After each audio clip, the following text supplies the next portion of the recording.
वक्रतुंड महाकाय सूर्यकोटि समप्रभ निर्विघ्नं कुरु मे देव सर्वकार्येषु सर्वदा। नमस्ते शारदे देवी सरस्वतीमतिप्रदे वसत्वं मम जिह्वाग्रे सर्वविद्याप्रदा भव। गुरुर्ब्रह्मा गुरुर्विष्णू गुरुर्देवो महेश्वरः गुरुः साक्षात् परब्रह्म तस्मै श्री गुरवे नमः। दक्षिणे लक्ष्मणो यस्य वामे तु जनकात्मजा पुरतो मारुतिर्यस्य तं वन्दे रघुनन्दनम्। श्रीरामचन्द्रा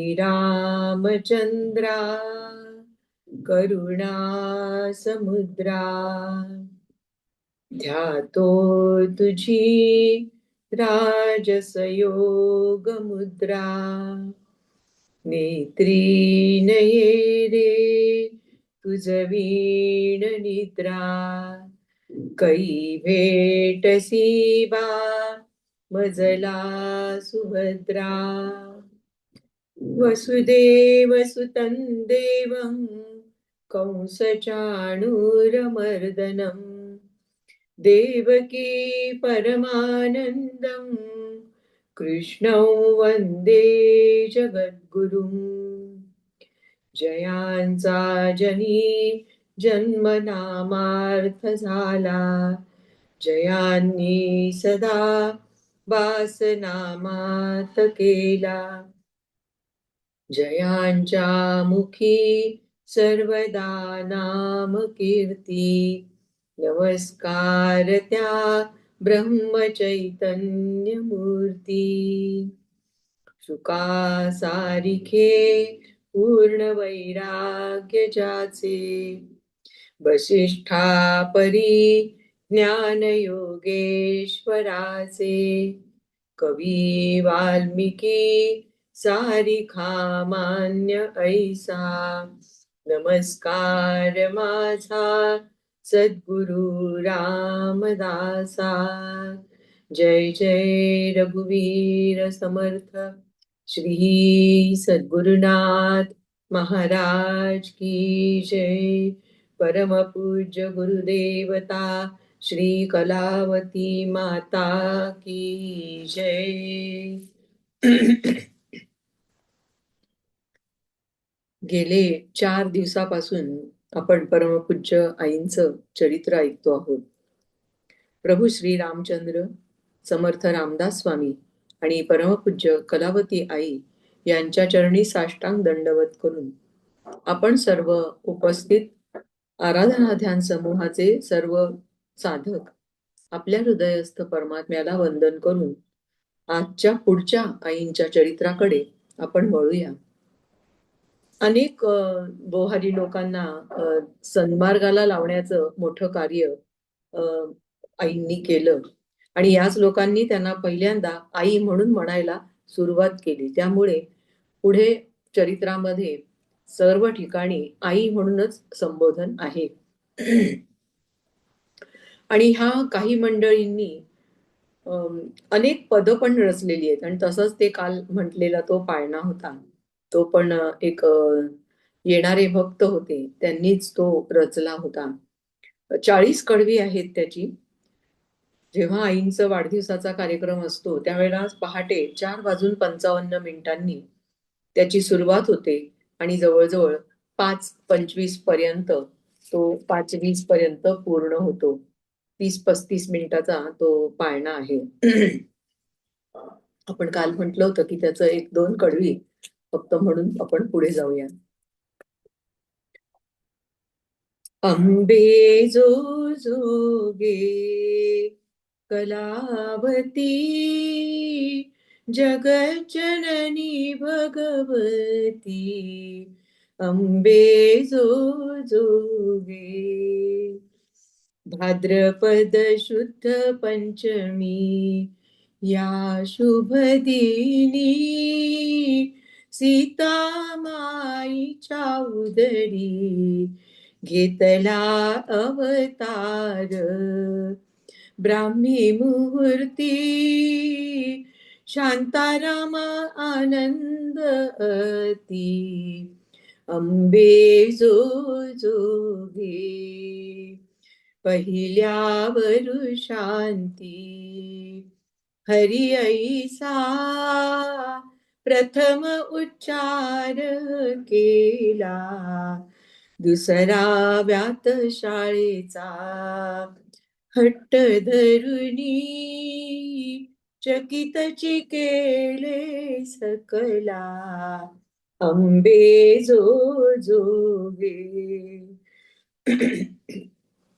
चौथाव्या वर्षी पाळण्यात दुभंगली गणेश मूर्त तेने तुझ दुःख झाले अत्यंत पितये तुझ केले शांत अंबे जो जोगे. 7 ते चतुर्दश सत्कर्मे सत्कर्मे केली स्तुती हरुषे बैसुनी कीर्तन श्रवणास केला मननाभ्यास अंबे जो जोगे.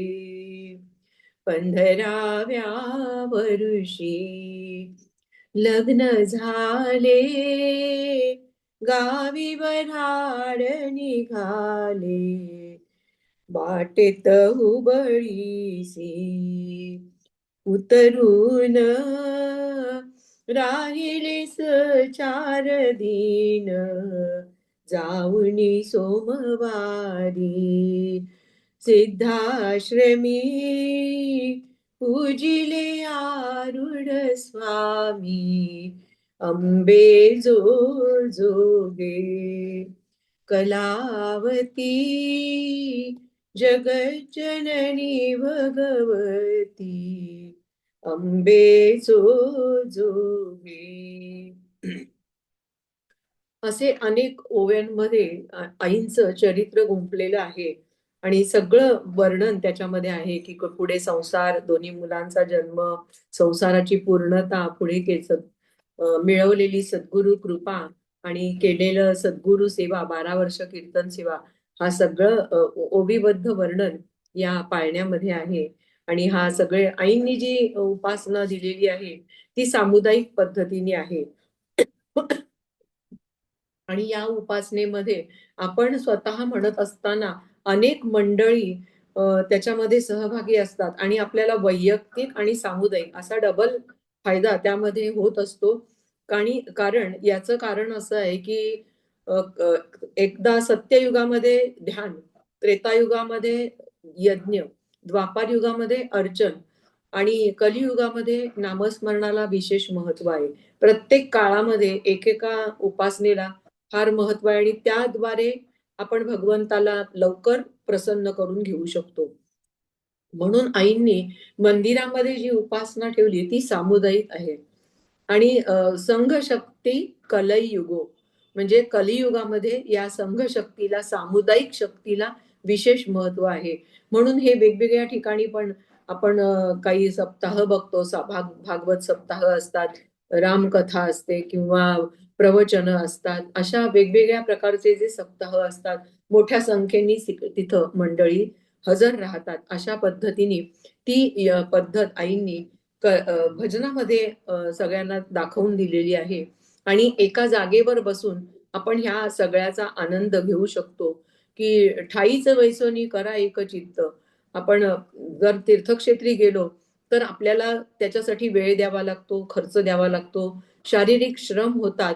पण सगळ्याच ठिकाणी आपल्याला तेवढ्या प्रकारे निवांतपणा मिळतोच असं नाही. पण भजनामध्ये एका ठिकाणी बसल्यानंतर आपल्या मनाला जे समाधान होतं ते समाधान शब्दात वर्णन करण्यासारखं नाही. आपण मंदिरामध्ये जाऊन तो अनुभव घेतला, तर तो एक आगळाच अनुभव आपण तो घेऊ शकतो. आणि इतर ठिकाणी जी शाखा आहेत, वेगवेगळ्या ठिकाणी आईंच्या अनेक ठिकाणी उपासना केंद्र आहेत आणि म्हणजे भारतातच महाराष्ट्रातच नाही तर भारतामध्ये अनेक ठिकाणी आहेत आणि परदेशामध्ये सुद्धा जी आईंनी उपासना सांगितलेली आहे, त्याच पद्धतीने ती उपासना वेगवेगळ्या देशांमध्ये सुद्धा होते. जी आईंची भक्त मंडळी वेगवेगळ्या देशांमधून नोकरी निमित्ताने गेलेली आहेत, व्यवसायाच्या निमित्ताने. ते त्या ठिकाणी त्या काळानुरूप, त्यांच्या वेळेनुरूप ते तिथे उपासना करत असतात. आणि हा आपल्याला माहिती आहे, समजा आता एखादा सुंदर छान पैठणी आणली, खूप सुंदर साडी आणली आणि खूप छान दागिने आणले. आता दागिने खरे म्हणा किंवा इमिटेशन असं काही सगळं घातलं आणि नंतर दार लावून बसायचं घरात. असं कधी होत नाही.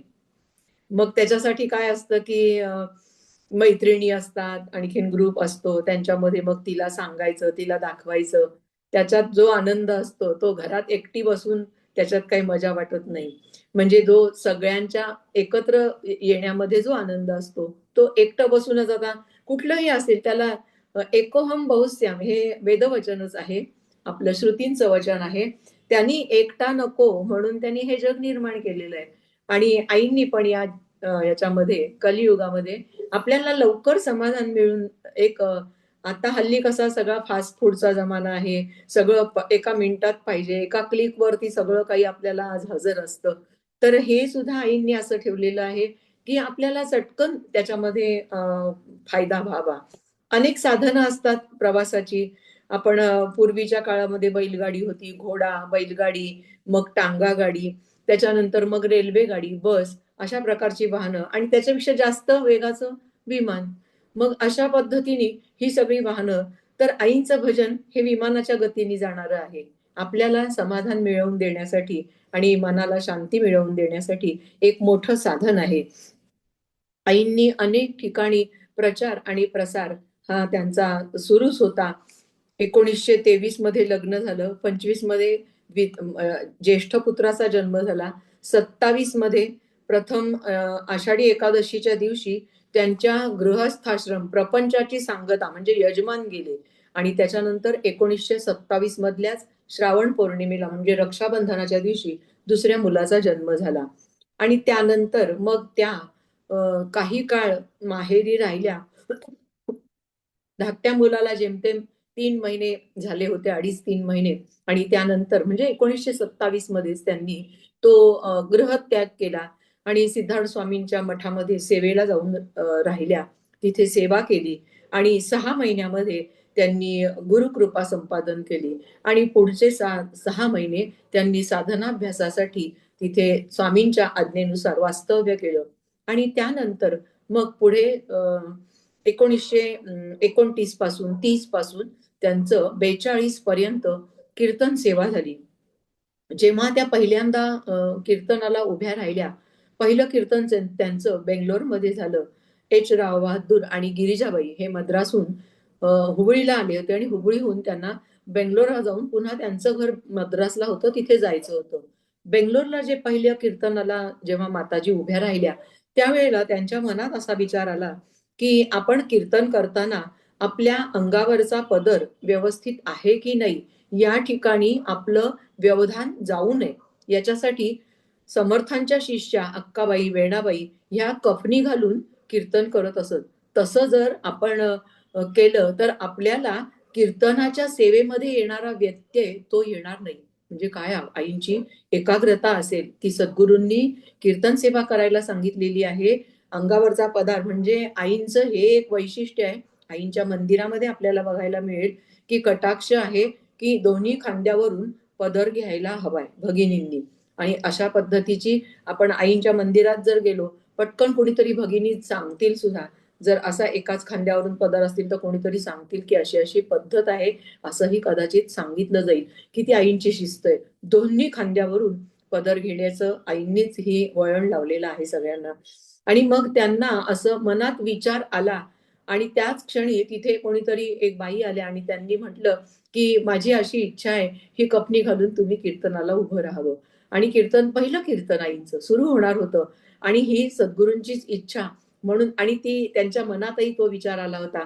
त्यांनी ते कीर्तन करताना कफनी घातली आणि मग त्यांनी कीर्तन केलं आणि हे कीर्तन त्यांचं पुढे सगळी कीर्तनं त्यांनी कफनी घालूनच केली आणि शेवटपर्यंत 12 वर्ष त्या आपल्या त्याच वेशामध्ये कीर्तन करत होत्या. म्हणजे जो मनात विचार यावा, तो सद्गुरूंनी पुन्हा लगेच त्यांना त्याचप्रमाणे त्यांना ती प्रेरणा द्यावी आणि तशी तजवीज करावी, अशा प्रकारचा प्रत्येक वेळेला अनुभव येत होता त्यांना. एक इथे दाखवते मी तुम्हाला, आईंचं चित्र आहे ते. ही कफनी घातलेल्या आई. या अशा पद्धतीची कफनी घालून त्यांनी हे कीर्तन केलेलं आहे. सिद्धार्थ स्वामींनी जसं सांगितलं त्या पद्धतीने आणि त्यांची जी इच्छा होती, की 1929-30 पासून त्यांनी जे कीर्तन केलं ते 1942 पर्यंत अगदी ऐन तरुण वय आणि लहान वय, पण कुणाच्याही सोबतीशिवाय स्त्री असताना सगळ्या ठिकाणी त्यांनी गावोगावी जाऊन ही कीर्तनं केली. कधी-कधी खूप अडचणी आल्या आणि अनेक पद्धतीने त्यांना त्या अडचणींना तोंड द्यावं लागलं. पण त्या सगळ्यावरती मात करत त्यांनी सद्गुरूंची सेवा पूर्ण केली आणि श्रीहरी मंदिराची उभारणी केली. आणि त्यानंतर त्याच वेळेला 1942 पासून 52 पासून श्रीहरी मंदिरामध्ये 3 वेळची उपासना सुरू केली. बोहारी लोकांना सन्मार्गाला लावलं. पण केवळ फक्त बेळगावमध्येच त्यांनी कार्य केलं असं नाही, तर वेगवेगळ्या ठिकाणी महाराष्ट्रामध्ये जाऊन त्यांचं कार्य आणि हा प्रचार हा सुरू होता. आईंचं सांगणं असं, की आई जशी बाळाला आता ती गोष्ट राहिली नाही, कालबाह्य झालेली आहे. पण एक उदाहरण म्हणून समजून घेण्यासाठी आता, की आई जशी बाळाला पाळण्यात घालून झोपवते, अंगाई गीत गाते, पाळण्याला झोके देते आणि मग त्या नादामध्ये ते बाळ गुंग होतं आणि झोपी जातं. तसं हे हरिभजन आहे. आईंनी जे भजन आखून दिलेलं आहे, त्याच्या चाली सुंदर आहेत. अशा सुंदर चाली आपण म्हणायला लागलो, मनामध्ये अनेक चिंतांचं ओझं घेऊन जरी आपण भजनाला बसलो, तर भजन संपताना आपलं मन इतकं हलकं झालेलं असतं आणि ह्या चिंता कुठल्या कुठे दूर पळून गेलेल्या असतात, असा आपल्याला निश्चित अनुभव येतो आणि प्रापंचिकांना संसार करणाऱ्या सगळ्या मंडळींना हा एक मोठा आधार वाटायला लागला आणि त्या मंडळींना आपल्या प्रपंचात असलेल्या ज्या अडचणी होत्या, त्या आपण आईंच्या समोर सांगाव्या आणि त्या सांगितल्यानंतर त्यांच्या अडचणी दूर झाल्याचा त्यांना अनुभव यायला लागला. काही कोणी तक्रार सांगितली, की तुम्ही भजनाला या, असं आई सांगायच्या. छोटं बालोपासना म्हणून एक पुस्तक आहे, तर मुलांना ते छोटंसं पुस्तक द्या. 15 पानं फक्त या पुस्तकाची आणि त्या सुंदर प्रार्थना त्याच्यामध्ये आहेत आणि ती लहान मुलांना ती चांगलं वळण लागण्यासाठी ती प्रार्थना खूप प्रभावी आहे. अनेक ठिकाणी शाळांमध्ये जाऊन सुद्धा त्या प्रार्थनेची माहिती दिली जाते. त्यामुळे आपला प्रपंच तर अडचणी आहेतच आणि त्या दूर करण्यासाठी अनेक मंडळी त्यांच्याकडे कायम येत असत आणि महाराष्ट्रातून खूप मंडळी बेळगावला आईंच्या मंदिरामध्ये येत असत आणि निरनिराळ्या ठिकाणी इथले जे स्थानिक होते त्यांच्याकडे आई त्यांची राहण्याची व्यवस्था करायच्या. तर अशा पद्धतीने सगळ्या गावोगावी हा प्रचार होता आणि त्यांनी जे म्हटलं होतं बाबूरावांना ती डबी दिली होती आणि हे ₹200 आहेत आणि मी खाऊसाठी मला दिलेले पैसे मी जमवून ठेवलेत आणि मी तुम्हाला देते ₹200 बाबूरावांचे हरवले होते आणि मग नंतर मला हे मंदिर बांधायचे. ते ₹200 त्यांचे परत मिळाल्यानंतर ते खरंच त्यांचं जे स्वप्न होतं लहानपणी, की मी मंदिर बांधेन म्हणून. तर पहिलं मंदिर तर त्यांनी कर्नाटकात बेळगावला बांधलं आणि त्यानंतर मग पुढे त्यांनी अनेक मंदिरं दुसरं मंदिर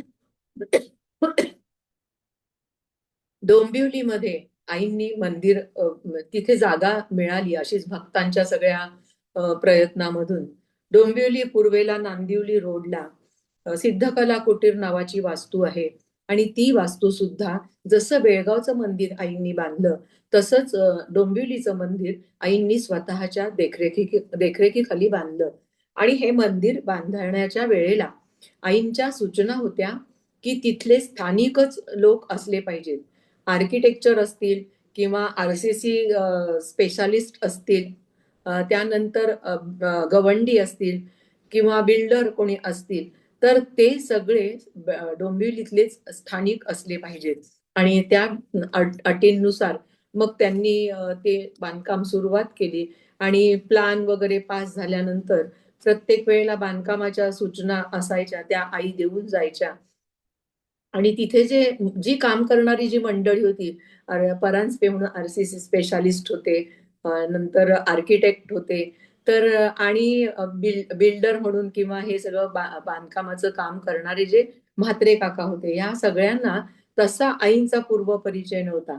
त्यांचा आईंचा परिचय या मंदिर बांधण्याच्या निमित्ताने झाला आणि ते मंदिर आईंच्या देखरेखीखाली बांधलं गेलं आणि या मंडळींचं काहीतरी पूर्वपुण्य असेल म्हणून त्यांना साक्षात परमेश्वराचा तो सहवास मिळाला. आता ते म्हात्रे काका नाहीयेत. गोरे गोरे काका, परांजपे काका, ते पण मला वाटतं आता तसं फारशी मंडळी ती हयात नसावीत. तर म्हात्रे काकांनी सुद्धा त्यांनी स्वतः मला हा अनुभव म्हणजे त्यांचं एक सांगितलं, की माझी फार इच्छा होती बांधकाम व्यवसायामध्ये, मी आगरी समाजाचा, मी बांधकामं करून द्यायचो, बिल्डिंग असे बरेच कामं केली होती. पण माझ्या मनात फार इच्छा होती, की मी एक असं काहीतरी मंदिरचं आपल्याकडून हे सगळं बांधकाम व्यवसायामध्ये आपल्याकडून कार्य व्हावं. आम्हाला म्हणे देवपूजा, देवधर्म हे कुठे एवढं माहिती होतं. या व्यवसायाच्या मागे आम्ही गुंतलेलो असल्यामुळे आम्ही कशी तरी वेडीवाकडी देवपूजा करायचो आणि मग आमच्या कामाला जायचो. तर म्हणे मला कधीतरी चुकून मला एक संधी मिळाली. पंढरपूरला एक धर्मशाळा बांधण्याचं मला एक मिळाली होती संधी. आणि ती माझ्या मनातली इच्छा मात्र खूप सारखी उफाळून येत होती वर. आणि ते डोंबिवलीत राहणारे होते आणि त्यामुळे मग आईंची गाठभेट झाली. पहिली आईंची भेट झाली आणि आईंचं दर्शन घेतलं. तर त्यांना काय तो अनुभव, आई साक्षात परमेश्वर आहे तो, साक्षात ती तेज किरण सूर्याची जणू असावीत, तसा तो त्यांना अनुभव. आणि नंतर मग आईंच्या सूचना, की जे तुम्ही मटेरियल खरेदी करणार, ते मटेरियलचे पैसे बिल तुम्ही माझ्याकडे दिल्यानंतर आम्ही चुकते करणार. आधी पैसे वगैरे मी तुमच्याकडे देणार नाही. मला बिल आणून द्यायचं आणि मग मी त्याचे पैसे तुमच्याकडे देत जाणार आहे. अशी ती व्यवस्था त्यांनी कुणाकडे जी पैशांची व्यवस्था सांगितली होती, ती त्या पद्धतीने तो सगळा अ, बांधकामाचं काम आहे, सेवा कार्य ते सुरू झालं. एक दिवस तिथे काही दिवसांनी आई बेळगावहून किंवा दुसऱ्या ठिकाणाहून परत डोंबिवलीमध्ये गेल्या आणि तिथे एक पिलर घातलेला होता. तो पिलर चुकीचा होता आणि या लोकांनी सगळा जो प्लॅन पास करून आणला होता महानगरपालिकेतून, त्यानुसार ते बांधकाम सुरू केलं होतं. आई गेल्यानंतर हातात काठी असायची आईंच्या. नऊवारी पांढरशुभ्र वस्त्र, गौरकांती, काळेभोर केस आणि ती लगबगीने चालण्याची त्यांचं एक विद्युल्लतेची चपळाई त्यांच्याकडे. थोडीशी अंगकाठी स्थूल होती. कारण 12 वर्षाच्या कीर्तन सेवेच्या कालावधीमध्ये अनेक गोड, कटू अनुभव आले. तसा एक अनुभव त्यांना कोल्हापूरमध्ये पण आला होता, की कोल्हापूरमध्ये एक बाई होत्या आणि त्यांना असं वाटलं, की आमची एक कऱ्हाडेंची पद्धत आहे, काहीतरी बळी द्यायचा आहे. म्हणून त्यांनी विचार केला आणि पवित्र माणूस पाहून देवी खुश होईल म्हणून त्यांनी आईंना विष दिलं होतं. आणि आईंच्या बरोबर एक होत्या त्या तुळसाबाई म्हणून. तर त्यांचं खूप उठबस त्या करायच्या. आई म्हणाल्या, "तर आपण इथे राहायचं नाही" म्हणून.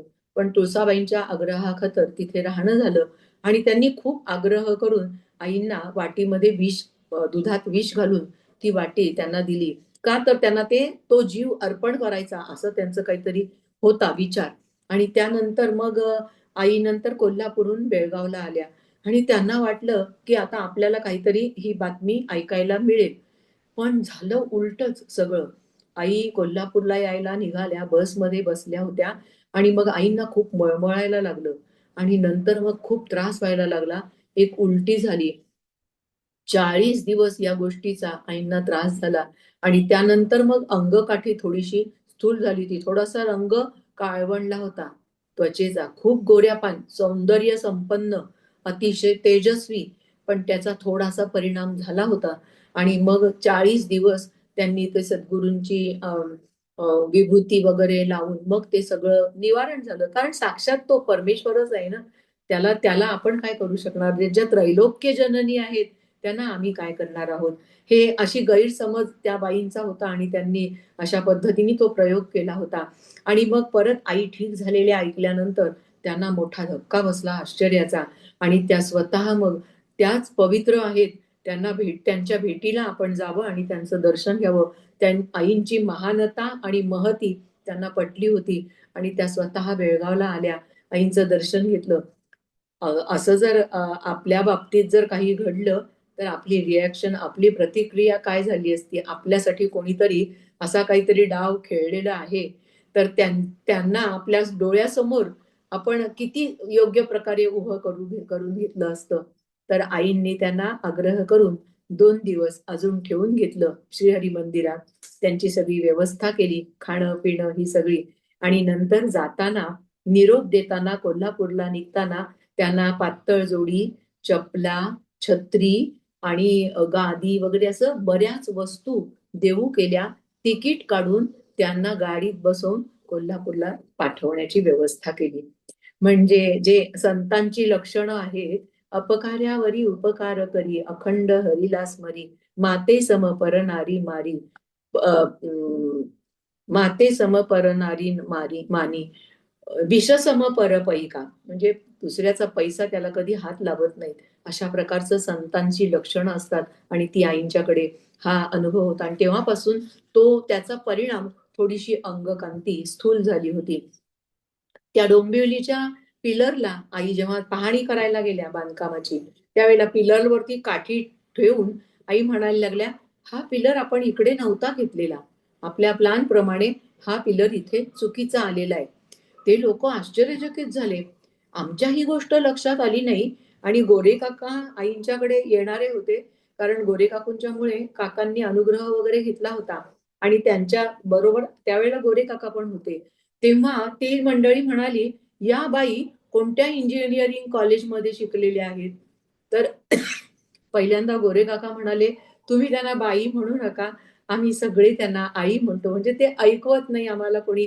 आम्ही कलावती पण म्हणत नाही जास्त, जे आईंच्याकडे येणार आहेत ते आईच म्हणून म्हणतात सगळेजण. इतकं ते रुळलेलं आहे. कलावती माता तो असा उच्चार वगैरे विशेष करत नाही. आई म्हणून ते आई, गुरु, सद्गुरु, माऊली. त्यांनी सांगितलं की तुम्ही असं म्हणू नका. आणि मग त्या साक्षात परमेश्वर आहे, हे निर्माण केलेलं ज्ञान आहे ना, हे सगळं त्यांच्याकडेच आहे. त्यांना कुठल्या ज्ञानाची कमतरता जगातल्या या व्यवहारातल्या समर्थांनी ज्ञानाबद्दल सांगितलेलं आहे. हे ज्ञान नव्हे, हे ज्ञान नव्हे, ज्ञान म्हणजे काय याच्याबद्दल पहावे आपणासी आपण, ऐक ज्ञानाचे लक्षण, ज्ञान म्हणजे आत्मज्ञान, पहावे आपणासी आपण, या नाव ज्ञान, अशी समर्थांनी ज्ञानाची व्याख्या केलेली आहे. आणि ज्ञान म्हणजे हे सगळं ज्ञान नाही, हे पोट भरू विद्या आहे. त्यांनी आपण फार तर आपलं चरितार्थ चालवू शकतो, पण खरं ज्ञान आहे ते स्वस्वरूपाचं ज्ञान आहे. आणि हे त्याच्या अलीकडचं ज्ञान असल्यामुळे त्यांना हे शिकायला लागत नाही, कुठे कॉलेज शाळेमध्ये जावं लागत नाही. आणि ती चूक दाखवल्यानंतर पुन्हा मग तो पिलर बरोबर घातला गेला आणि डोंबिवलीच्या मंदिरचं उद्घाटन आईंनी स्वतः केलं. 1976 मध्ये दत्त जयंतीच्या दिवशी आईंनी ह्या डोंबिवलीच्या मंदिराचं उद्घाटन केलं. आणि आई स्वतः वरती खोली होती आईंची, अजूनही आहे. आपण जर कधी डोंबिवलीला गेलात तर डोंबिवलीमध्ये तिथे जी सेवेकरी मंडळी आहेत त्यांना जर तुम्ही असं म्हटलं की आई ह्या मंदिरात कुठे राहिल्या होत्या, तर आम्हाला तिथे त्या भूमीला जाऊन नमस्कार करायचा आहे असं जर म्हटलं, तर तुम्हाला ते नक्की भजन संपल्यानंतर वगैरे दाखवू शकतील. त्या वरच्या खोलीमध्ये आई राहायच्या. कारण जेव्हा आईंनी मंदिर उद्घाटन केलं तेव्हा त्या आसनावरती सिद्धार्थ स्वामींचा फोटो ठेवला होता आणि तिथे सिद्धार्थ स्वामी बसलेले आहेत, म्हणून आपलं स्थान वेगळ्या ठिकाणी ठेवलं आईंनी. आणि तिथे बाहेर जी गॅलरी सारखा एक हॉल होता, तिथे आई बसून बरीच प्रवचनं करायच्या. या डोंबिवलीच्या मंदिराच्या निमित्ताने 52 दिवस आई डोंबिवलीमध्ये राहिल्या. त्यानंतर नौपाडाला पण मंदिर बांधून झालं होतं. गोखले रोडला आईंचं मंदिर आहे, गावदेवी मंदिरच्या समोर. तिथेही आपण जर गेलो तर सकाळी 7 ते 8:30, संध्याकाळी 4:30 ते 6 आणि रात्री 9 ते 10 असं कार्यक्रम कायम 12ही महिने चालू असतो. नौपाडा रोड किंवा गोखले रोड, आपण ठाण्याला पूर्वेला, नाही सॉरी, ठाणा पश्चिमेला. आणि ठाणा पश्चिमेला पाचपाखाडीमध्ये सुद्धा एक मोठा प्लॉट घेतला होता आणि त्या प्लॉटची पाहणी करून आई आल्या होत्या. आणि त्याचप्रमाणे पुण्यामध्ये सुद्धा वैकुंठ स्मशानभूमी या ठिकाणी, म्हणजे जिथे स्मशान आहे पुण्यातलं, त्याच्या समोर जी जागा आहे ती जागा प्लॉट खरेदी केला. आणि तो प्लॉट खरेदी खरेदी केल्यानंतर काही मंडळी म्हणायला लागली की समोरच वैकुंठ स्मशानभूमी आहे आणि इथे मंदिर बांधायचं, असं काही मंडळींनी शंका घेतली. तर आईंनी सांगितलं त्यांना की आपल्याला मंदिरात जाता येताना आपल्या मनामध्ये हा विचार पक्का राहिला पाहिजे की आपण इथले कायमचे रहिवासी नाही आहोत. एक दिवस आपल्याला सोडून तिथे जायचं आहे, याचं स्मरण राहण्यासाठी आपण ही जागा खरेदी केलेली आहे. आपल्याला कल्पना असेल कदाचित, मला वाटतं, की चाफळला जे राम मंदिर बांधलेलं आहे समर्थांनी, समर्थ भारतभर फिरून आले आणि पहिलं मंदिर बांधलं ते चाफळला श्रीरामाचं. आदिलशाही मुलूक होता आणि त्यावेळेला गावकऱ्यांशी बोलताना गावकऱ्यांकडे समर्थांनी इच्छा व्यक्त केली की मला अशी कुठली जागा मिळेल का, आपण इथे राम मंदिर बांधू शकू असं. तर मग गावकऱ्यांनी विचार केला, गावातल्या कुठल्या तरी जागा देण्यापेक्षा तेव्हा कधीतरी कुठेतरी पुढे मागे त्याच्यामध्ये चांगला मोबदला मिळेल, पैसा मिळेल, आपण गोसावींना गावाच्या बाहेर जे आहे स्मशान तिथली जागा देऊ असं म्हणून गावकऱ्यांनी ती स्मशानाची जागा समर्थांना देऊ केली. आणि आज जे राम मंदिर आहे ते स्मशानाच्या जागी रामाचं मंदिर आहे. तेव्हाही लोकांनी अशी भीती व्यक्त केली होती. तर भूत बेताळ नाचती, त्यांच्या संगे राहे उमापती, असं त्याचे ते सगळे सवंगडी आहेत. त्याला तिकडचा एकांत आवडतो त्या महादेवाला आणि तो बसतो कुणाला, तर तो श्रीरामाला. म्हणून त्याचे मालकच इथे येऊन वास्तव्य करायला राहणार आहेत. आणि समर्थांनी मग त्या ठिकाणी सुंदर असं चाफळला मंदिर बांधलं आणि समर्थांच्या कालावधीतला, चरित्राच्या कालावधीतला अधिक काळ समर्थांनी वास्तव्य केलेलं हे राम मंदिर आहे. आपण कधी गेलात तर जरूर त्या मंदिरामध्ये जाऊन दर्शन घ्यावं. आणि तिथून 5-7 समर्थांनी स्थापित केलेले 11 विशेष मारुती आहेत. ते 7 मारुती जवळ तिथे जवळपास आपल्याला दर्शन घेता येतं. वैशिष्ट्यपूर्ण अशी समर्थांनी ती केलेली स्थापना आहे मारुतींची. तर अशा प्रकारे ते वैकुंठ स्मशानभूमीच्या जवळ पुण्यामध्ये मंदिर बांधलं.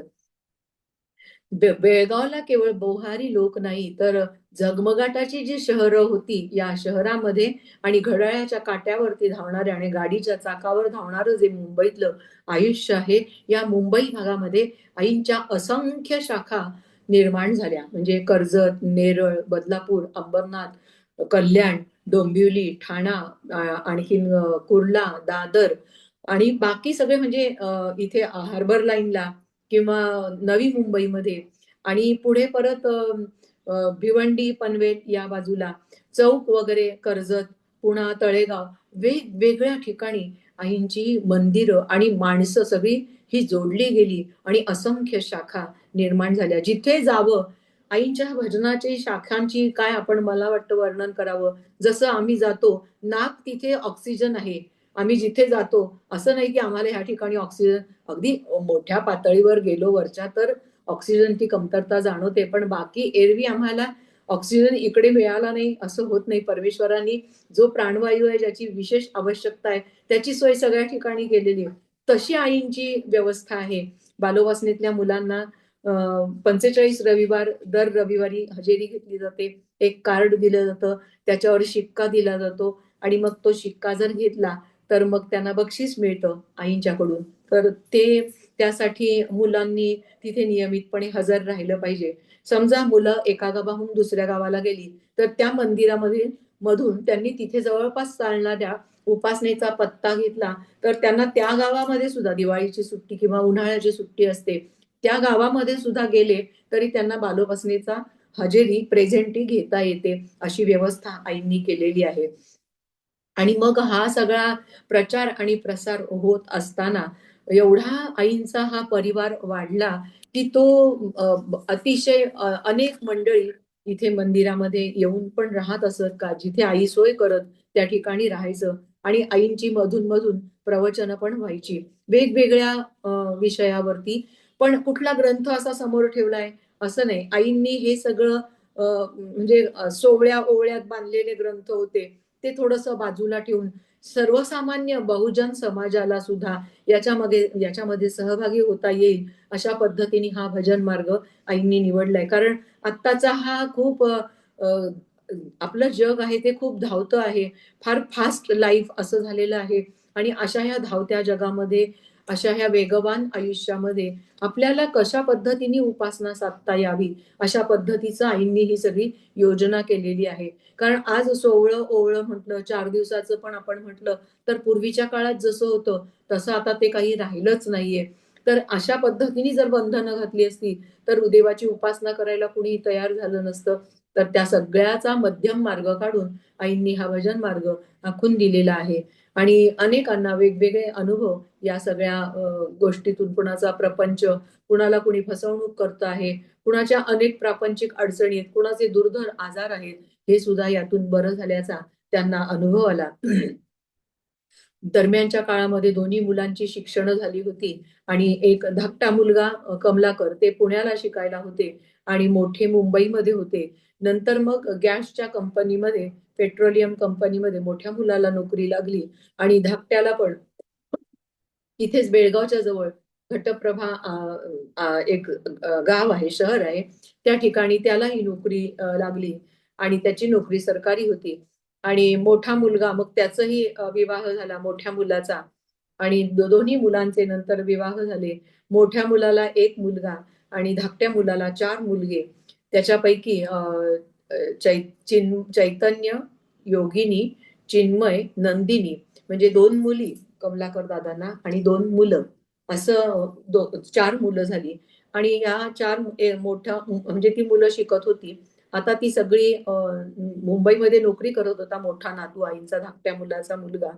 आणि मोठ्या मुलाचा मुलगा जो होता तो 16व्या वर्षी त्याचं हार्टला एक मोठं असं छिद्र होल होतं आणि ते त्याचं त्याचं तो गेला 16व्या वर्षी. एकुलता एक मुलगा होता मोठ्या मुलाला. त्या अगोदर आईंची ही दोन्ही मुलं, लग्न, त्यांचे संसार हे सगळं झालं होतं. आपल्या आपल्या गावी ते लोक राहत होते आणि आई बेळगावला राहायच्या आणि आईंचा हा सगळा परिवार आई सांभाळत होत्या. पण एक दिवस अशी ही दुर्घटना घडली की 1976 मध्ये 2 सप्टेंबर 1976 या वर्षामध्ये आईंचा जो भाद्रपद शुद्ध पंचमी म्हणजे ऋषी पंचमीला जो वाढदिवसाचा उत्सव असतो त्याच्या आधी 7 दिवस सुरू होतो. तो उत्सव संपन्न झाला आणि त्यावेळेला आई गाव जेवण घालायच्या. ह्या सगळ्या बुहारी लोकांना येणाऱ्या, अखंड नामस्मरण करण्यासाठी येणाऱ्या सगळ्या लोकांना त्या दिवशी जेवण असायचं आणि तो सगळा महाप्रसादाचा कार्यक्रम झाला आणि त्यानंतर मग ती बातमी आली घटप्रभेहून की आईंच्या धाकट्या मुलाचं निधन झालेलं आहे. ही बातमी मिळाली, बेळगावला आली आणि त्यावेळेला कोणीतरी आईंना सांगितलं की असं असं झालेलं आहे म्हणून. तर मग आईंनी फक्त आईंची एक पद्धत होती, निवासस्थान आहे. तिथे आईंना बोलवायचे किंवा आईंना भेटायचे किंवा काही सांगायचे. तर आईंची पद्धत अशी होती की बेल नाही वाजवायची, तर तिथे जाऊन खिडकीजवळ 3 वेळा ओम नमः शिवाय म्हणायचं. मग आई विचारायच्या, "काय आहे?" असं विचारायच्या. मग तसंच त्यांना सांगितलं गेलं. मग आईंनी सांगितलं, "काय करायचंय?" म्हणून विचारलं भक्तांनी. तर म्हणाल्या, की "जगरहाटीप्रमाणे जे काय असेल ते करा," असं सांगितलं. पहिल्यांदा कुणाला धाडसच होत नव्हतं. आईंचा मुलगा म्हणजे आईंचं वय 70 आणि मुलाचं वय 49 या वेळेला 68 असणार. त्याच्यानंतर 2 वर्षांनी आईंनी समाधी घेतली. तो 2 सप्टेंबर 1976 चा दिवस होता. मुलाचं वय 49. त्याच्या मागे त्याची पत्नी आणि 4 मुलं असा संसार वाऱ्यावर टाकून हा मुलगा गेला. ही एवढी मोठी वाईट बातमी आणि ही आपल्याला सांगायची याचं सुद्धा धाडस या मंडळींना होत नव्हतं. आपण कसं त्यांना सांगावं आणि त्यांच्यापर्यंत ही बातमी पोहोचावी हे सुद्धा सांगायचं जरा अवघड झालं होतं. आणि मग आईने जगरहाटीप्रमाणे काय आहे ते करा म्हणून सांगितलं आणि त्यांचं जे आणलेलं जे शव होतं ते स्मशानामध्ये नेलं आणि पुढचा विधी सुरू केला. आणि इथे आई श्रीहरी मंदिरात आसनावर येऊन बसल्या आणि त्या आसनावर त्यांनी बसल्यानंतर मग त्यांनी जो उपदेश केला की तो फार म्हणजे आपल्या बाकीच्या लोकांना असं वाटायला लागलं की आता आईंचा मुलगाच गेला तर आपल्याला आईंच्याकडून मिळणारा जो लाभ आहे तो आता आपल्याला मिळणार नाही. आईंच्याकडून मिळणारा जो आनंद आहे त्याला आपण आता वंचित होणार आहोत असं प्रत्येकाला वाटायला लागलं आणि मंदिरामध्ये येणारा प्रत्येक जण रडायला लागला. का तर आईंचा मुलगा गेलाय आणि आईंवरच दुःखाचा डोंगर कोसळलेला आहे. असं झाल्यानंतर मग आईंना काय करावं लागलं तर या लोकांचं समाधान आपण केलं पाहिजे.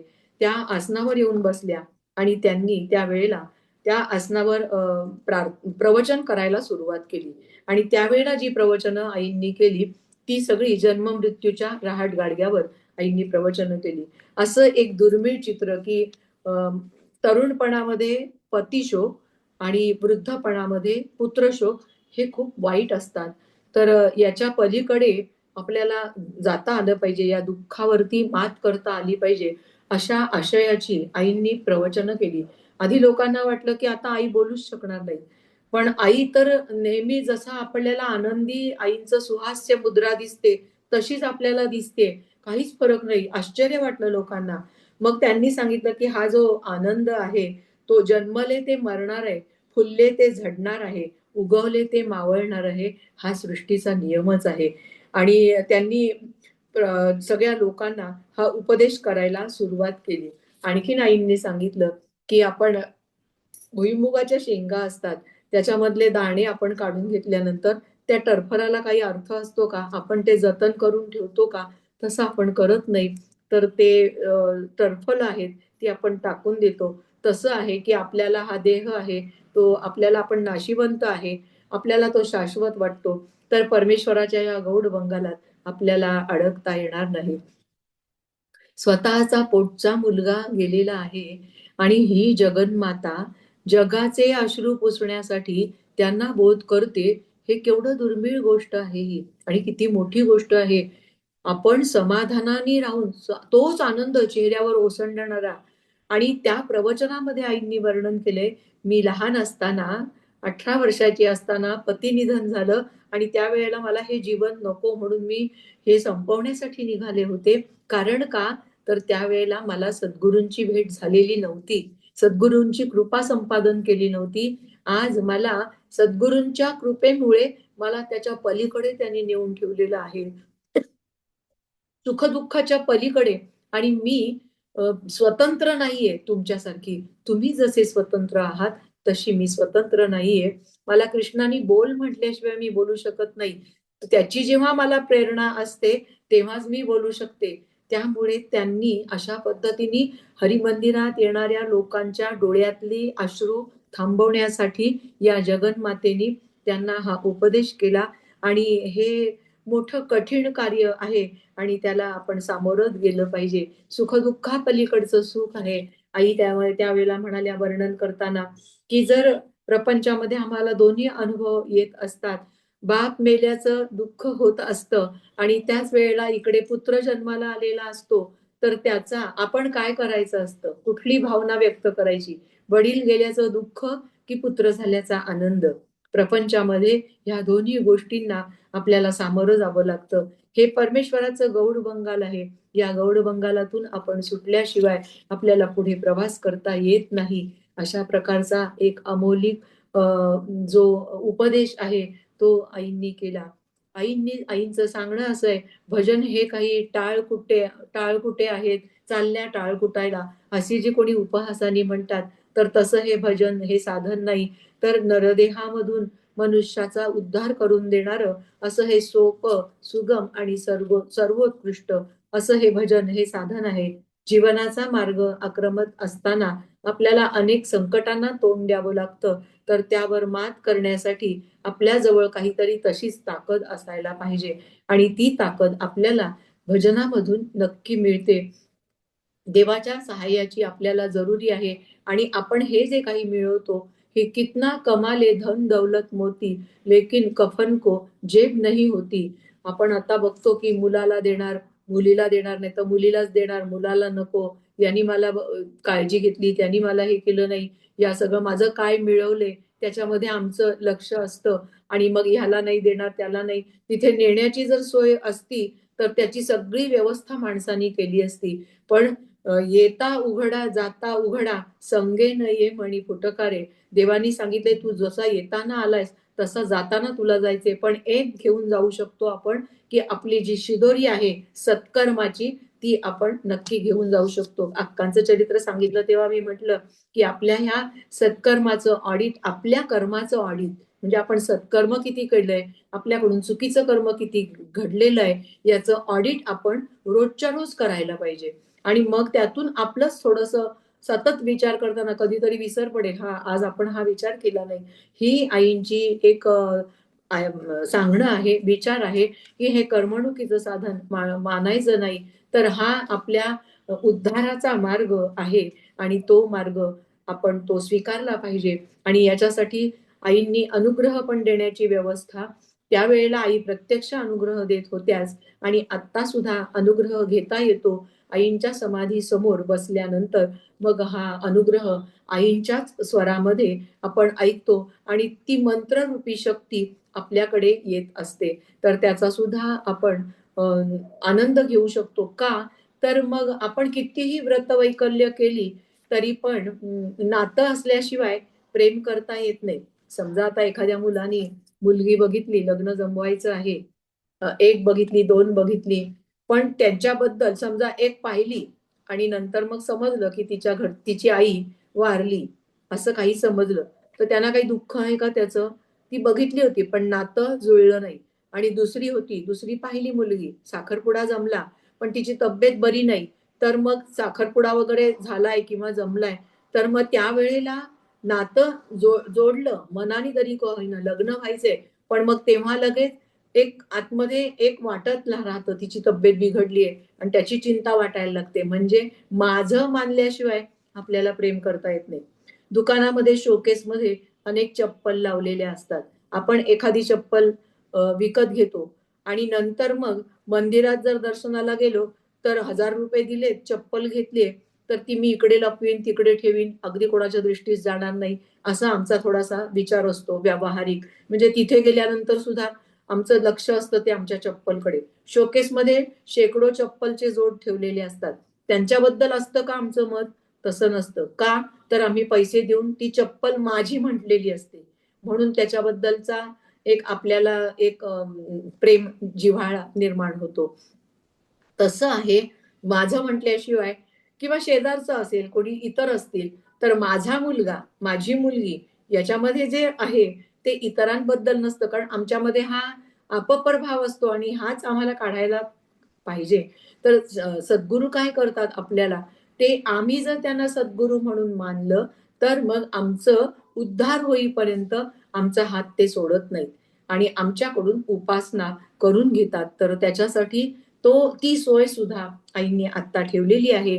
आपण कधीही कोणीही असा विचार केला आणि श्रीहरी मंदिरात यायचं, तर राहण्याची व्यवस्था इथे केली जाते. पण या मंदिरामध्ये राहायचं असेल, तर ज्या गावामध्ये आपण राहतो, तिथे नियमित आपण उपासनेला, भजनाला जर गेलो, तर त्या शाखेतर्फे पत्रव्यवहार करून मग श्रीहरी मंदिरातून परवानगी मिळाली येण्याची, तरच आपण श्रीहरी मंदिरात येऊ शकतो. येताना कुठल्याही प्रकारे तुम्ही कोण, कुठले, बँक बॅलन्स किती, किती तुमच्याकडे श्रीमंती आहे, किती काय आहे, नाव लौकिक आहे, हे काहीही बघितलं जात नाही. तुम्ही कुठल्या गावाहून आलात, कुठली शाखा, किती बंधू, किती भगिनी, असं विचारलं जातं. त्यानंतर या ठिकाणी कुठल्याही प्रकारचा आपल्याला फी द्यावी लागत नाही आणि बिल्ला वगैरे असं काही नसतं. मंदिरात आल्यानंतर 2 दिवस राहण्याची सोय किंवा जशी परवानगी असेल, 2 दिवस आहे, 3 दिवस आहे किंवा सेवेला आले तर 5 दिवस, 7 दिवस. तर मग इथे येताना मोबाईल आणण्याची परवानगी नसते. मंदिरामध्ये कोणी भजनाला जरी गेले तरी मोबाईल वापरण्याची किंवा फोटो काढण्याची परवानगी आपल्याला नसते. आणि मग इथे आल्यानंतर फक्त आपले कपडे आपण घेऊन यायचं, औषधं, कपडे, बाकी सगळी सोय, व्यवस्था इथे आईंच्याकडे आहे. आणि आईंच्या मंदिरामध्ये जी व्यवस्था असते ती आणखीन इतरत्र कुठेही बघायला मिळणार नाही. जेवताना सुद्धा जे वाढलं जातं पानामध्ये, ते तीर्थ आहे, ती विहीर. आईंच्या मंदिरामध्ये जी विहीर आहे, त्या विहिरीचं पाणी सगळेजण तीर्थ म्हणून समजतात आणि ते पाणी जर पेल्यामध्ये घातलं, तर तो पेला अर्धाच भरतात. जेवायला आपण मंदिरामध्ये जर गेलो तर. का? तर ते मंदिरातलं तीर्थ वाया जाऊ नये म्हणून. आणि आईंच्याकडे स्वच्छता, शिस्त, शांतता हे तर आहेच, पण त्याचप्रमाणे प्रत्येक ठिकाणी आपल्याला सौंदर्याचा दृष्टिकोन दिसतो. ते व्यवस्थितपणा आहे, तो प्रत्येक ठिकाणी आपल्याला दिसून येतो. तर त्याचा अनुभव आपण घ्यायला हवाय आणि सगळ्या रांगोळ्या म्हणा, हार म्हणा, तिथली प्रत्येक व्यवस्था आहे, त्याच्यामध्ये आपण बघितलं तर तो सौंदर्याचा दृष्टिकोन म्हणजे कलावती ही सकल सौंदर्य संपन्न अशा कलागुणांनी युक्त आणि त्यांच्याकडे आपल्याला ह्या सगळ्या गोष्टी पाहायला मिळतात. अशा प्रकारे आपण कधीही जर आलो आणि जर बाहेर पण इथे काही ठिकाणी मंदिराच्या जवळपास काही मंडळी काही पैसे घेऊन वगैरे राहण्याची व्यवस्था केली जाते. तसंही दर्शनाला येता येतं आणि आईंच्या भजनाचा आनंद आपल्याला घेता येतो. अशा प्रकारचा ह्या आनंदाचा आणि मग तो मुलगा आईंचा त्याचं निधन झाल्यानंतर हे सगळ्या लोकांची समजूत काढली आणि मग आई म्हणजे कोण हे सगळ्यांना पटलं. हे 1968 साली झालं. 76 साली आणि 1978 मध्ये 8 फेब्रुवारी 1978 आईंचा प्रचार आणि प्रसार सुरू होता. आई मुंबईमध्ये होत्या आणि त्यावेळेला मुंबईमध्ये थोडंसं आईंची प्रकृती थोडीशी नरम-गरम अशी झाली होती. तर सगळ्या भक्त मंडळींना वाटलं, की आपण त्यांना दवाखान्यामध्ये दाखल करावं, हॉस्पिटलमध्ये न्यावं. आईंनी मात्र त्याला नकार दिला होता. मला कुठे नेऊ नका असं म्हटलं होतं. पण तरीसुद्धा त्यांना वाटलं, की नको आपण उपचार केले पाहिजेत आईंना आणि मग त्यांनी जसलोक हॉस्पिटलमध्ये आईंना नेलं आणि त्यावेळेला तिथे वर नेत असतानाच आईंनी 3 वेळा कृष्णा असं म्हटलं आणि हात जोडले. कृष्णा असं 3 वेळा म्हटलं आणि त्यानंतर मग डॉक्टरांनी सांगितलं, की आता काही मी करू शकत नाही. आणि "आई तुम्ही ठीक आहात ना? मी कुठे आहे? काय?" असं सगळा संवाद झाला आणि आता काय करायचं? आईंची नाडी वगैरे काही चालत नाहीये. डॉक्टरांनी म्हटलं, "आता मी काहीही करू शकत नाहीये. काहीच माझ्या हातात नाही." असं सांगितल्यानंतर मग ही बातमी त्यावेळेला तेव्हा टीव्ही फारसे नव्हते, तरी दूरदर्शनवर पण दिली गेली होती आणि आकाशवाणीवरून ही बातमी सुद्धा दिली गेली होती. त्यावेळेला त्या ज्या मुंबईमधून पुन्हा आता आईंनी ही सगळी व्यवस्था केली होती. स्वतः असताना आसनावर आई बसायच्या आणि त्याच्यामागे एक म्हणजे एक खोली बांधली होती आईंनी आणि तिथे स्वतःच्या मापाचं बसून घेऊन स्वतःच्या मेजरमेंट प्रमाणे समाधी वृंदावन बनवून घेतलं होतं आईंनी. आणि आई जेव्हा बसायच्या, तेव्हा तो दरवाजा बंद असायचा. दरवाजाच्या पुढे पडदा लावलेला असायचा. पण त्यावेळेला काय परमेश्वराची योजना असेल, कुणालाही असं वाटलं नाही, की आईंना विचारावं त्या खोलीत काय आहे म्हणून. कुणीही विचारू शकलं नाही. त्या खोलीमध्ये सगळी व्यवस्था आईंनी करून ठेवलेली होती. आणि त्यानंतर मग आईंना मुंबईमधून बेळगावला आणायचं होतं. त्यासाठी मग ती गाडीमधून ही सगळी व्यवस्था करण्यात आली आणि बातमी तर सगळीकडे पोहोचलीच होती. त्यामुळे त्या रस्त्यावरती दुतर्फा इतकी सगळी भक्तांची गर्दी होती आणि सगळेच काही बेळगावला येऊ शकणार नव्हते. मग त्या आईंचं दर्शन घेण्यासाठी कदाचित ही गोष्ट म्हणून अशी घडली असेल, की आई तिथून इथे आणायला लागलं आणि त्यावेळेला सरकारी नियम असा होता, कायदा असा होता, की सजीव समाधी घेऊ शकत नाही, असा कायदा होता आणि कायद्याचं उल्लंघन आपण कधीच करायचं नाही, असाही आईंचा कटाक्ष असायचा. कायदे, कसले वाहतुकीचे नियम आपल्या सुरक्षिततेसाठी किंवा आपल्या भल्यासाठी केलेले असतात. त्यामुळे आपण त्याचं उल्लंघन करायचं नाही, असा पण आईंचा कटाक्ष आणि आईंना तेच कदाचित दाखवून द्यायचं होतं आणि त्यामुळे मग 1978 मध्ये हा सगळा प्रसंग घडला. बेळगावला आईंना आणल्यानंतर बेळगावच्या हरिमंदिरामध्ये अनेक अ, अनेक दिशांमधून, दाही दिशांमधून, अनेक शाखांमधून इतकी प्रचंड गर्दी बेळगावला जमली आणि त्यानंतर आईंना झोपलेल्या अवस्थेमध्ये ठेवलं होतं. आईंचं समाधी वृंदावन आहे. तिथे तर बसवण्याची व्यवस्था आहे. आता आपण काय करायचं? आईंची हालचाल काहीच होत नाहीये. काय करणार? असा सगळ्यांना पेच पडला.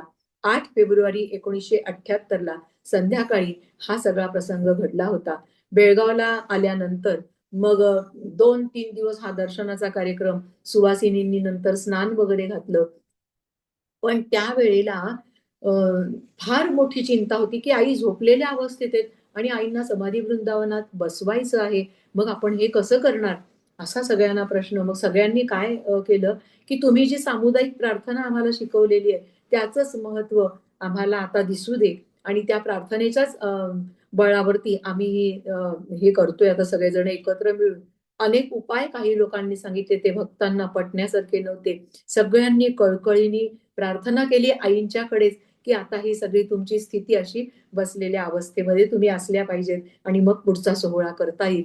आणि जी सगळ्यांनी आर्ततेने जी प्रार्थना केली आणि त्यामुळे आईंच्या डोक्याखाली काहींनी हात घातले, काहींनी पायाखाली घातले. याच्या आधी सुद्धा तेल मालिश करून थोडंसं प्रयत्न केला होता, काही हालचाल झाली नव्हती. जेव्हा प्रार्थना केली सगळ्यांनी, कळवळून हाक मारली आणि मग आई उठून बसल्या आणि त्यावेळेला एक सुधीर म्हणून होता, त्याच्या हातावरती नाकातून आईंच्या 2 रक्ताचे 2 थेंब त्याच्या हातावर पडले.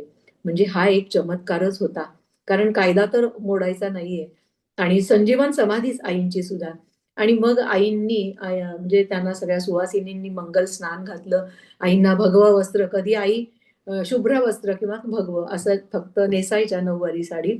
नऊवारी साडीमध्ये आईंचं एक कणभर सुद्धा हात, पाय उघडं नसायचं, अशा पद्धतीने आईंचं ते नेसणं असायचं. आणि मग ते भगवं साडी वस्त्र परिधान केलं आणि ते मांडीवर पंखा असायचा. त्यांना खूप त्रास व्हायचा. का तर आमची पापं ते घेत होत्या आणि त्या पापांचा दाह व्हायचा त्यांना. म्हणून त्या सतत पंखा त्यांच्याजवळ एक असायचा. तो पंखा त्यांचा नेहमीच्या सवयीप्रमाणे त्यांच्या मांडीवर ठेवला. जणू काही नेहमी आई बसतात तशाच तेवढ्याच तजेलदारपणे तेच तेज, तेवढंच त्यांचं ते प्रसन्न मुद्रा आणि तीच सुहास्य वदन. आणि ते पाहिलं सगळ्या मंडळींनी ओळीत दर्शन घेतलं. आणि मग 10 तारखेला गणेश जन्म, आपण विनायकी चतुर्थी माघ असते त्यावेळेला गणेश जन्म जो साजरा करतो, गणेश जयंती, ती त्यावेळेला संध्याकाळी 5:30च्या आधी हा सगळा सोहळा त्यांच्या ज्येष्ठ पुत्राच्या हातून झाला. आणि त्यावेळेला धाकटा मुलगा तर अगोदरच गेला होता. मोठ्या मुलाचा एकुलता एक मुलगा गेला होता आणि धाकट्या मुलाची 4 मुलं, त्याच्यापैकी आता एक मुलगी गेलेली आहे. आता एक मुलगी आणि 2 मुलगे आहेत. ते चैतन्य आणि चिन्मय हे 2 दादा, हे दोघही जण आत्ता मंदिरातली व्यवस्था सगळी बघतात. आणि मग मोठे जे बाळकृष्ण दादा होते, त्यांनी मग त्यांच्या हस्ते हा सगळा कार्यक्रम, हा सोहळा पार पडला. आणि आत्ता जे समाधी वृंदावन आम्ही बघतो, त्या ठिकाणी सगळं चंदन, कापूर वगैरे जे आपण तिथे सगळं जे साहित्य हे करतो, त्याच्यामध्ये आईंना बसवलेलं आहे. आज सुद्धा आई तिथे बसलेल्या आहेत. अशा या सद्गुरूंची जी समाधी असते, तिथे त्यांची स्पंदनं आहेत, ती फार जाज्वल्य असतात.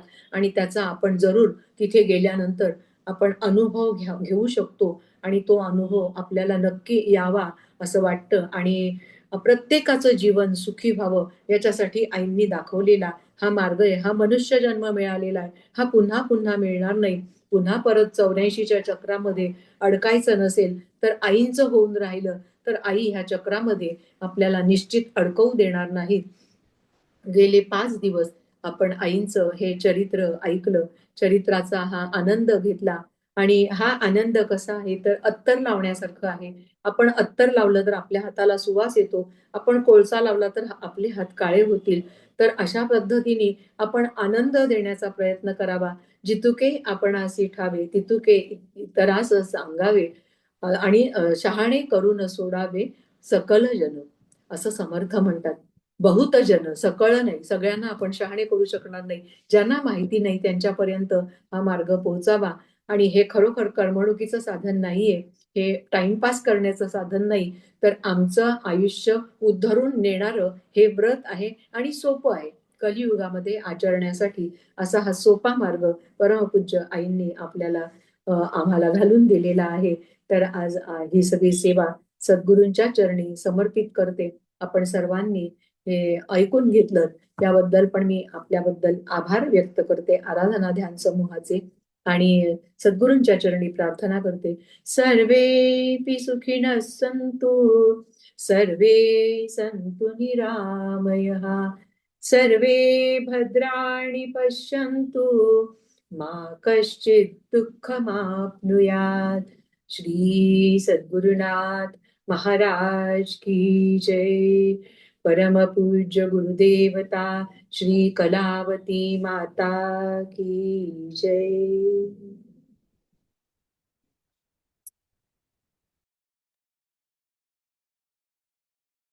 नमस्कार ताई. गेल्या 5 दिवसात कलावती आईंचा संपूर्ण जीवनपटच तुम्ही आमच्या डोळ्यासमोर उभा केलात. आजचं तर खरंच खूप खूप सुंदर होतं.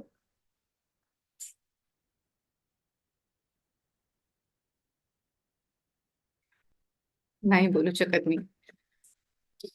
हा, ताई तुम्ही तुमच्या धन्यवाद नाही म्हणत, तुमच्या ऋणात राहू इच्छितो. खूप खूप सुंदर निरूपण. आणि ज्या पद्धतीने तुम्ही व्यक्त होता बोलताना, अगदी जीवाचा ठाव घेणार आहे ते. खूप सुंदर. कोणाला बोलायचं असेल तर हँड रेस करा प्लीज. अनघाताई तुम्ही बोलता. ताई खूप छान, खूप म्हणजे खूपच छान. काय म्हणावं, ऐकत राहावं असं वाटतं. एक एक गोष्ट एकातून दुसरी, दुसऱ्यातून तिसरी कशी सुरू होते आणि कशी संपते हे समजतच नाही. असं वाटतं की एक माळ आहे. खूपच सुंदर, खूपच सुंदर. धन्यवाद ताई.